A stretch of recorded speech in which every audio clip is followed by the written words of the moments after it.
Ассалаумағалейкум достар, сіздермен бірге мен Досек арнасы.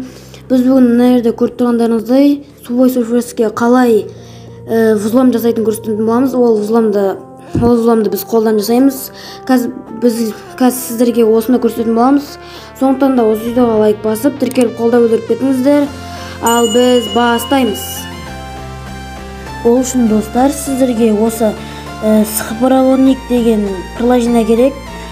Достар, оны сіздер схопроводник деп плеймактке іздесеңіздер, ол шығады, 5 мегабайт тұрады.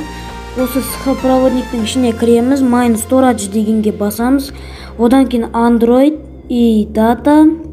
Одан кейін мына жерде Subway Surfers деген тауып аламыз. Одан кейін Files дегенді басамыз. Одан кейін Profil. Одан кейін астына түссек, мына жерде Wallet, OnRun, JSON дегенге басамыз. Достар, сосын мына жерде достар, қалай көбейтсеңіздер де өздеріңіз білесіздер.